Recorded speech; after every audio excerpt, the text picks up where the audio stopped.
Hi guys, in this week's lesson I want to talk about diminished chords and how you can make lines on them.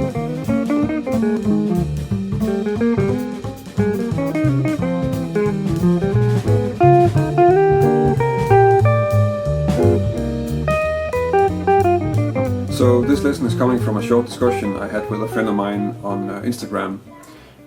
We were talking about how to play over this part of All Things You Are. So All Things You Are is in A flat major, and the chord progression is C minor, bIIIdim, B flat minor, E flat 7, and A flat major 7. So basically it's a 3 flat 3 diminished, 2 5 1 in the key of A flat. And the troublesome chord is of course the diminished chord. And the question was, what do I play on that diminished chord? And since I don't really often use diminished scale on diminished chords, because the diminished scale is a symmetrical scale. It's a sort of synthetical construction that's not really easy to make melodies with, and you often get stuck in all the symmetrical aspects of that chord, of that scale, and that's not really helping your ability to play melodies. I tend to focus a lot more on playing melodies over the progression than actually what I'm playing on every single chord. So let's just quickly go over the scales for the chords in this progression. So the C minor, I'm just using the A flat major scale. For the B diminished, I'm using C minor harmonic. You can check out the lesson on turnarounds if you want to hear a little bit more about why that is and how that works. Basically it's just an A flat major scale that's altered to include the bIIIdim chord. So that's this. On the 2 chord on the B flat minor, I'm just using Dorian or A flat major, whatever you want to call it. And on the E flat 7 altered, I'm using the alter scale, which is this one. So since I'm not using the diminished scale on the diminished chord, but I'm using a harmonic minor scale that is closer to the key that we're in, I don't actually have too many notes that I can land on, because of the 7 notes that I have over this chord, 2 of them, the E flat and the C, are actually avoid notes.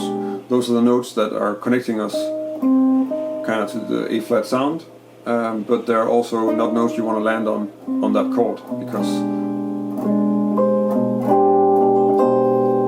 they don't really fit that well.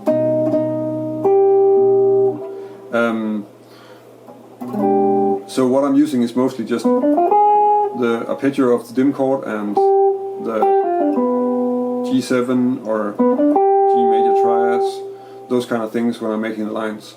And then I just tend to focus on how to make lines on the whole progression, so that the whole melody makes sense, which I'm hoping that I can demonstrate with the examples. So the first example sounds like this.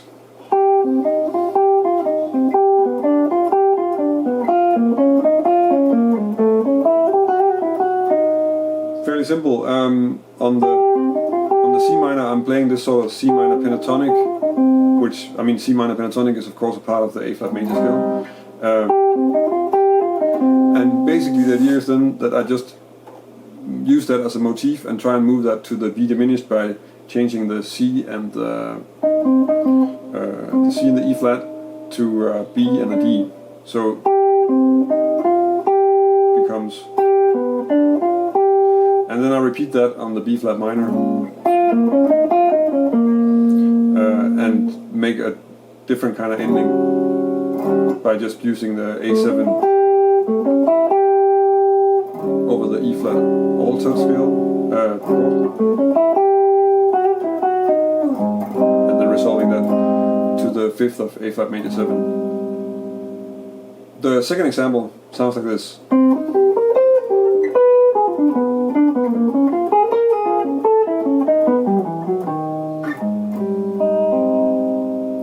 So this is actually just a C minor arpeggio. So actually just up and down the arpeggio.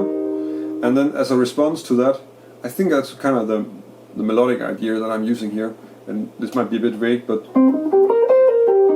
so I'm skipping up to the B on the B diminished, and then I'm making this descending part, this triplet, descending triplet pattern on that. That's like,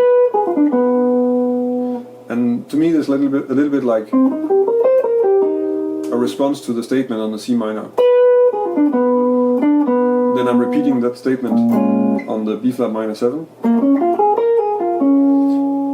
And then I'm making a line on the E flat 7 altered by using an A triad and an E minor major arpeggio,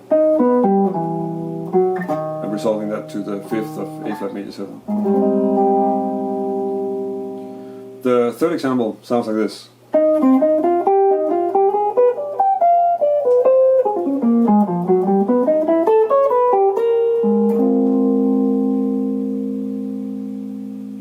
So if I have to describe the melodic idea behind this, I'm playing a pattern in the C minor pentatonic scale over the C minor chord, so that's, and then I'm concluding that and making it a bit more dramatical by adding sort of a fairly high phrase using this pattern, which is, you could look at it as actually a G triad with an added flat 9, or I think the main thing is that you get the high 4th up there, and then I'm resolving that down to the chord note, the G down to the F. From there I'm encircling with the arpeggio, the dim arpeggio notes, the 9th on the B flat minor, and there I'm running down that arpeggio. And from there, I'm making this chromatic move towards the 3rd of the E flat 7. And the line on the E flat 7 is using a triad pair, which is the G augmented and the A major. So that's first the G augmented, and then the A in second inversion, and then G augmented again. And then I don't have enough notes, so I just resolve that to the 9th on the A flat major 7. So I hope you can use this. Obviously it's not really about what kind of arpeggios and other things I play over the dim chords. It's more about how I actually work more on fitting them in the context and thinking about how I'm going to make melodies so that the stuff I'm playing on the dim chord fits with what I played before it and what I'm going to play after it. To me, that was always a better strategy in making good lines, and if I'm trying to fit in patterns and stuff like that, then usually I can't really make anything that makes any sense to me, which is why I rarely use the diminished scale on dim chords, and I rarely use sort of really symmetrical things. In any case, if you like this lesson, feel free to like it here on YouTube. You can of course also subscribe to my channel. If you want to download a PDF of the examples that I made here and I used, then you can go to my website. There's a link in the description, and you can download a PDF of it so that you can check it out later. You can also subscribe to my newsletter while you're there. Then you'll get an email whenever I make a new lesson. There's stuff coming pretty much every week from my channel, and most of it is about how to improvise on jazz and different kind of things you can find in the scales in terms of arpeggios and chord voicings and those kind of things. If you have any comments or any suggestions, then you can of course leave them here in the video, or you can connect with me on Instagram or Twitter or Google+, and let me know there. It's always nice to hear what you guys want to hear lessons about, or if you have any ideas or things I should do differently. So thank you for watching, and until next week.